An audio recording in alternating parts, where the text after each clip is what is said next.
maternité de l'hôpital d'État de Port-au-Prince. Chaque jour, des dizaines de femmes se pressent pour venir donner la vie dans le seul hôpital public et gratuit de la ville.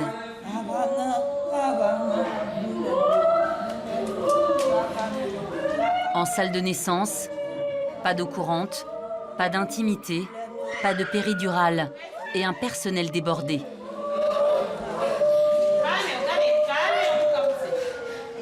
Judeline Roseau est élève obstétricienne.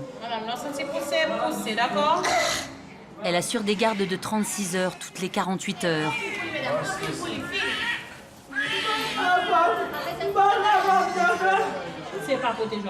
Depuis la fermeture du centre gratuit de Médecins sans frontières, le nombre de naissances explose à l'hôpital public. Plus d'une trentaine chaque jour.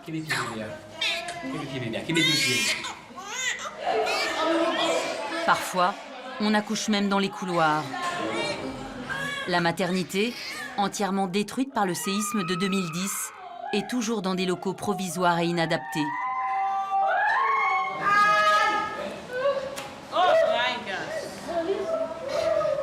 Les pannes de courant sont légion et les générateurs inexistants.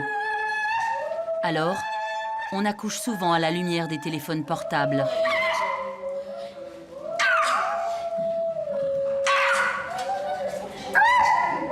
Naître en Haïti est une épreuve. Sur cette île de l'Arc-Antillais, le taux de mortalité infantile est de 59 pour 1000, quand il est de moins de 4 pour 1000 en France et en Allemagne. Première victime, les bébés les plus fragiles, nés avant terme, avec un petit poids de naissance et une immaturité de leurs organes vitaux. On travaille avec les moyens du bord, mais on manque vraiment de beaucoup de choses. Normalement, il devrait y avoir un pédiatre ici, affecté même à la salle de naissance, parce que surtout les prémas, il ne faut pas nous donner la chance ou encore le temps d'appeler un pédiatre. Il faut que le pédiatre soit là tout de suite et qu'il le prenne en charge. Mardi Mirlande vient de mettre au monde des jumeaux à 7 mois de grossesse. Ces bébés, qui ne pèsent que 1300 grammes chacun, ont été pris en charge par la néonatologie. Un service qui lui aussi manque de tout et où les réflexes des internes en pédiatrie ne sont pas toujours les bons. Où est le bonnet de cet enfant? Chaque jour, le professeur Chantal Baril, chef de la néonatologie, fait sa tournée express à l'hôpital public. Ce qui l'inquiète ce matin, c'est que les bébés de mardi, qui ne régulent pas leur température, n'ont toujours pas été placés en couveuse. Et pourquoi ça ne mange pas cet incubateur? Parce que sinon, j'aurais pu mettre mes bébés depuis longtemps pour pouvoir, en attendant que le matériel arrive, pour que puisse leur donner le soluté, on aurait pu les stabiliser au point de vue température avec l'incubateur. OK, donc on va les mettre les deux dans l'incubateur. Si ce sont des jumeaux, on va les mettre les deux dans. Donc ici également, nous faisons des choses que, enfin, c'est pas nous sommes obligés de nous adapter. OK, donc ce sont des jumeaux, ils étaient dans le ventre de leur mère. Nous n'avons pas deux incubateurs, nous les mettons les deux dans l'incubateur, dans un incubateur. OK? Parce que notre objectif, c'est essayer de stabiliser leur température. Il faut faire vite parce que notre bébé a froid. De toute façon, vous voyez qu'il y a plein de prématurés et je n'ai que 2 couveuses ici. D'accord? Donc là, il nous faut faire face à... On aura des problèmes avec la température de ces bébés. Dans un service qui manque de tout, les prochaines heures vont être décisives pour les jumeaux de mardi.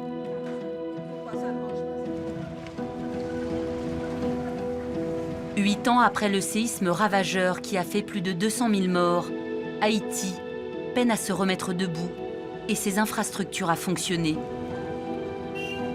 Les ONG venues en nombre au chevet de la population au lendemain du sinistre ont maintenant déserté les lieux. Les habitants de Port-au-Prince attendent toujours l'ouverture de ce nouvel hôpital en construction depuis 5 ans. Pour l'heure, c'est encore la débâcle. À l'hôpital public, l'administration met généreusement à disposition des mamans des lits de fortune.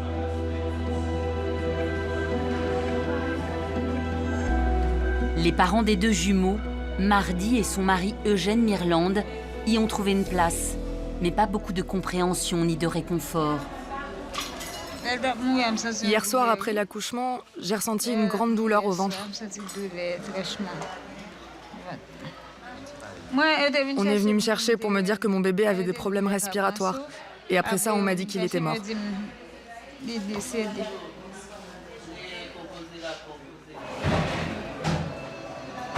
Le cadavre du bébé de Mardi a été emmailloté dans du papier et attend d'être débarrassé par le service de nettoyage. Comble de l'absurde, il repose sur des incubateurs qui, faute de personnel, n'ont pas encore été déballés.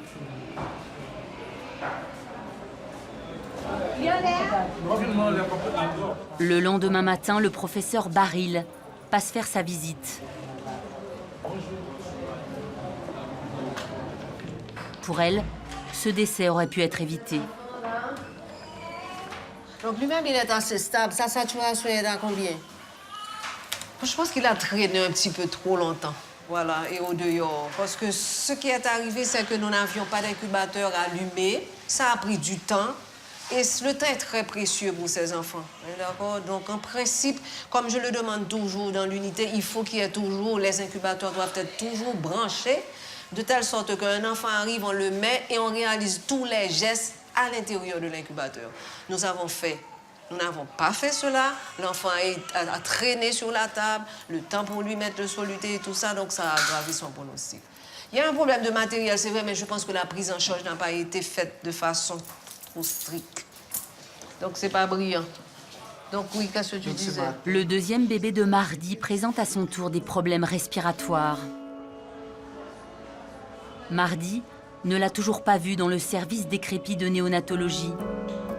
À l'hôpital public de Port-au-Prince, le lien mère-enfant n'est pas au cœur de la prise en charge. Et pourtant, il pourrait faire beaucoup.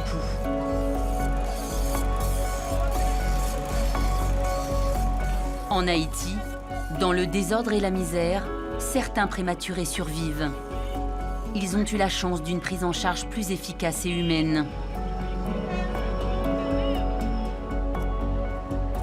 Côté ouest, à 9 km du centre-ville, dans la commune de Tabar, l'hôpital Saint-Damien et ses murs couleur pastel offrent un tout autre décor.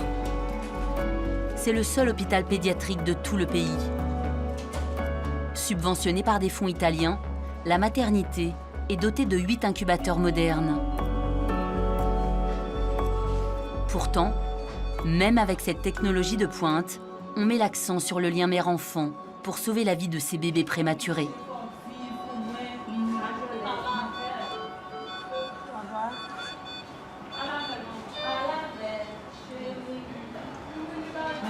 Lucienne Célestin vient d'accoucher de son 2e enfant par césarienne. Son bébé, qui ne pèse que 1440 grammes, a été placé en couveuse. Dans ce service, on prend le temps de l'humanité. Lindsay Dorcellus, la responsable de la néonatologie, va initier Lucienne à une méthode qui va lui permettre de retrouver sa place auprès de son bébé. Regarde. Voilà. Bébé. Tu le prends sur tes genoux. C'est un petit bébé, hein? Tu vois, il n'est pas sous oxygène. Nous, on est contents, ce bébé va bien. Il n'a pas besoin d'aide pour respirer. Mais il est en couveuse. Tu sais pourquoi il est en couveuse? Parce qu'il est trop petit. Bravo, c'est parce qu'il est trop petit. Mais c'est pas parce qu'il est petit qu'il doit obligatoirement rester en couveuse. Parce que comme il n'a pas de gros problèmes à part son poids, ici, on a une méthode appelée kangourou. Et c'est toi, maman, qui va servir de couveuse naturelle. Je vais positionner le bébé entre tes 2 seins, bien plaqué contre ton estomac, et tu vas voir comme il va être détendu. Ouvre-moi un peu, comme ça. Les petits pieds bien placés. Voilà.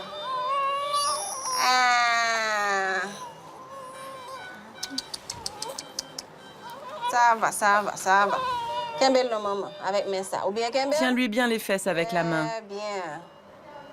Voilà. Et tiens-lui bien la tête Bébé, aussi. petit Jean viré sous l'estomac. Voilà. J'ai l'impression que c'est lui qui s'accroche à moi. Oui, c'est lui qui s'accroche. Bonjour, bonjour. Lindsay Dorcellus croit dur comme fer en cette méthode mise au point en 1978 par le pédiatre colombien Ray Sanabria et déjà adoptée par d'autres pays pauvres qui souffraient de voir mourir leurs enfants. C'est qui ce bébé? C'est la petite Jeudi. Chaque matin, elle fait la tournée du service kangourou où séjournent des jeunes mamans qui se familiarisent avec ce portage peau à peau. C'est l'heure de la pesée, le moment que tout attendent. 480 kilos, 480. La prise de poids des bébés kangourous est le principal indicateur de bonne santé des enfants, mais aussi un gage de sortie de l'hôpital.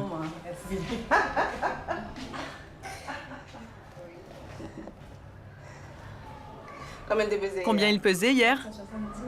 1,470 kg. C'est bien, il a pris 10 grammes. Et cette maman-là, elle est très courageuse. Bon, les deux. Et maman, samedi, hein? Moins de 1000 grammes, hein? Il fait 1260 grammes. 1260 1260 grammes ce matin? Compliment.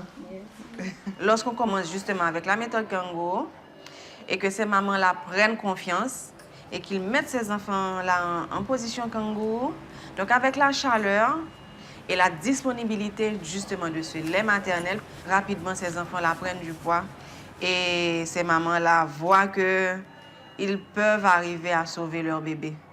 Et bah oui, maman, samedi. Ah, tu vois, il a souri. Ah. Il est en train de rire. Hein, oui, les petites filles sont beaucoup plus courageuses. Hein? Depuis que nous avons commencé avec cette méthode, ça ne sauve pas seulement des vies. Ça a réduit considérablement le nombre d'abandons aussi à l'hôpital. Donc là, les mamans, autrefois, lorsqu'ils voyaient ces enfants, ils disaient « Ah, ils sont trop petits ». Et elles partaient. Et maintenant, elles voient que vraiment la méthode essaie de tisser ce lien avec le bébé, ok? Et ça permet au bébé aussi de rester beaucoup moins à l'hôpital. À Saint-Damien, ce protocole est désormais mis en œuvre dès que possible. Mais il faut pouvoir y accéder. L'hôpital est excentré et payant. À 34 ans, Jeudi Viola a mis au monde une petite fille qui ne pesait que 900 grammes. Jaya aura passé 1 mois en couveuse avant d'adopter la position kangourou sur le ventre de sa maman. Le premier jour, quand j'ai vu ma fille dans l'incubateur, ça m'a vraiment traumatisée.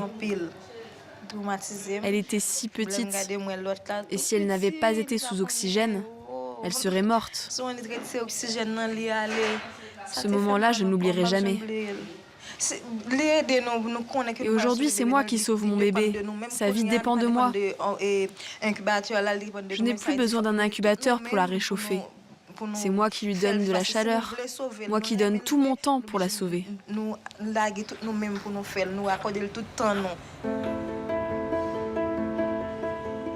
La petite Jaya a maintenant 1 mois et demi de vie. Son état est stable et malgré un petit poids de 1480 grammes, elle pourra bientôt, avec sa maman, quitter l'hôpital Saint-Damien.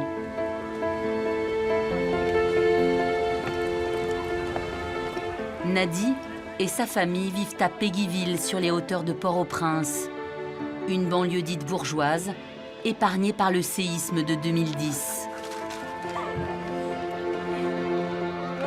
Il y a 15 jours, ils ont eu leur 3e enfant, une petite fille, Agane. Prématurée, elle a eu la chance de naître sans trop de complications à l'hôpital Saint-Damien et sa maman de profiter de la méthode kangourou. La famille vient de rentrer à la maison où le pot à pot continue, 24 heures sur 24, le temps que la petite Agane atteigne un poids convenable.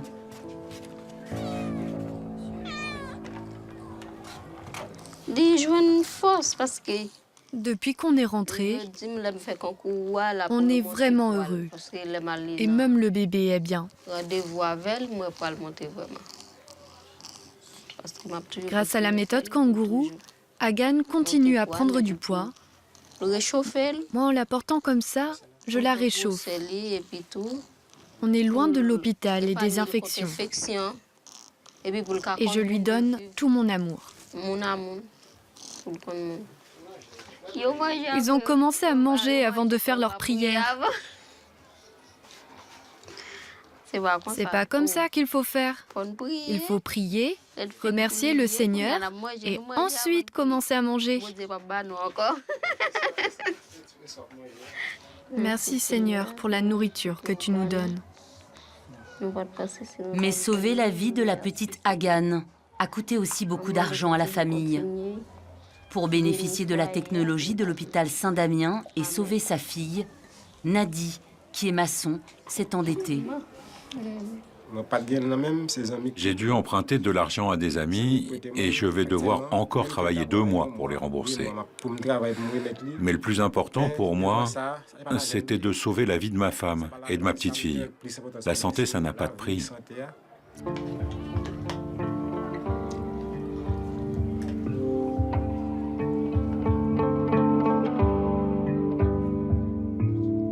Plus au sud, dans le quartier de Kafoufei, vivent les parents de Mardi, toujours hospitalisé avec son bébé en néonatologie. Depuis l'accouchement, toute la famille s'est installée chez les grands-parents.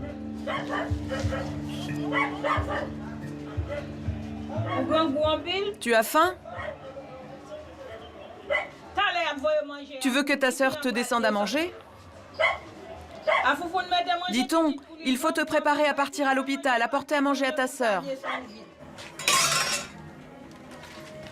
Chaque jour, Siniz prépare à sa fille de quoi s'alimenter et espère, tout comme son beau-fils Eugène, des nouvelles rassurantes. Ici, on dit qu'après Dieu, il y a les docteurs, alors j'ai confiance. Je sais qu'ils vont tout faire. Ils vont tout faire pour sauver mon bébé et lui donner tous les soins. J'ai tellement confiance en eux que je suis sûr qu'aujourd'hui, ma femme va commencer à l'allaiter. Oui, j'ai confiance. À l'hôpital public, on a bien essayé de mettre en place la méthode kangourou, mais on manque de personnel et le service vient de fermer pour cause d'infection. C'est le 5e jour d'hospitalisation pour le bébé de Mardi. La maman attend la visite de l'énergique docteur Baril. Ok, où sont les autres? Exceptionnellement, elle va pouvoir rester à l'entrée du service de néonatologie pour suivre l'examen de son bébé. Bonjour, les amis, ça l'a bourré. Oh, les rideaux sont revenus. Pas d'amélioration en revanche pour la santé du bébé de Mardi. C'est le petit bébé, le jumeau?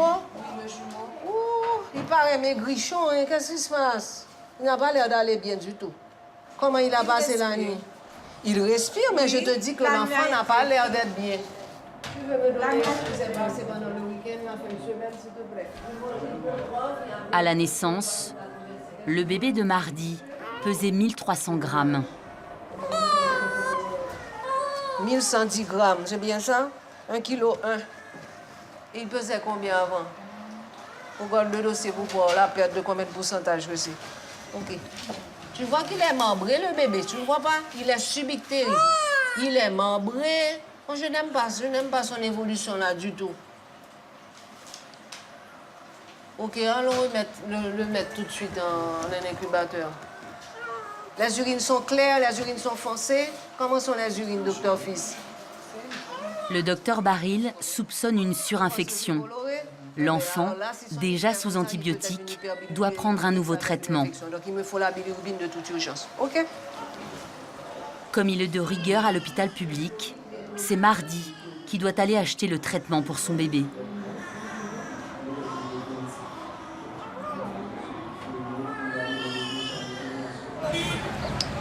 Autour de la maternité, les officines ont poussé comme des herbes sauvages sur un terreau funeste.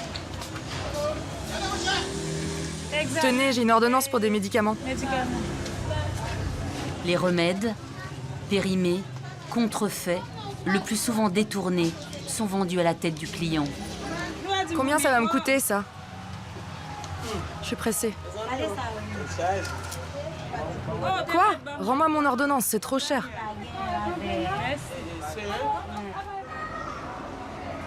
À Saint-Damien, on épargne cette besogne aux mamans. Leur place est auprès de leur bébé.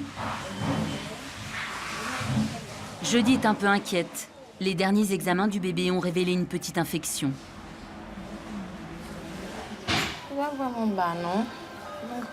Je suis un peu contrariée. Je devais rentrer enfin à la maison, mais le bébé doit prendre un traitement pour une infection urinaire. Alors on va patienter encore un peu.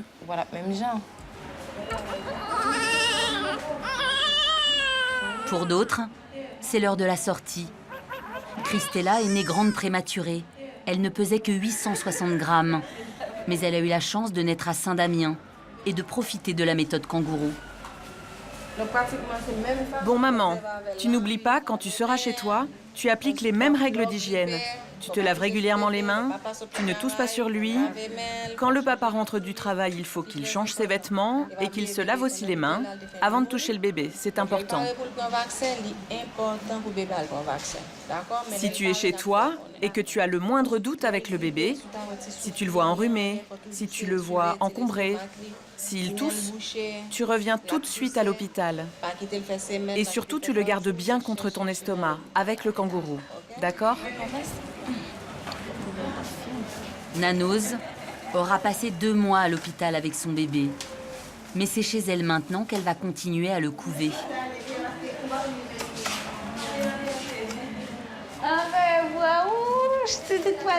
Elle reviendra régulièrement à l'hôpital Saint-Damien pour un suivi.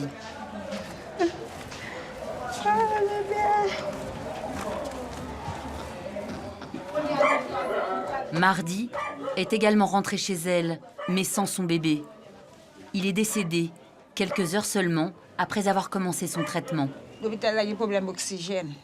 Moi, je suis sûre qu'il a manqué d'oxygène. L'hôpital en manque. C'est moi qui allais chercher les infirmières pour leur dire de lui en donner.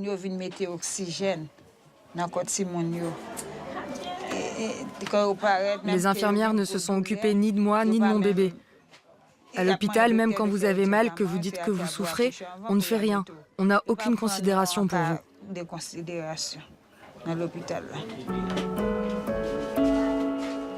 Mardi n'aurait même pas eu la chance de tenir un peu ses bébés contre elle. Ses jumeaux sont venus grossir la liste noire des décès de bébés prématurés de l'hôpital public. En Haïti, la santé est un luxe que beaucoup ne peuvent pas s'offrir.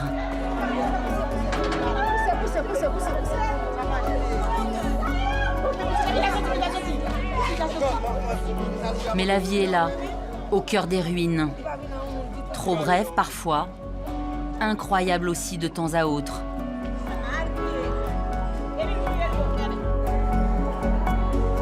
Celui-ci a eu paradoxalement la chance de naître sur un trottoir, à 2 pas de la maternité publique. Sauvé.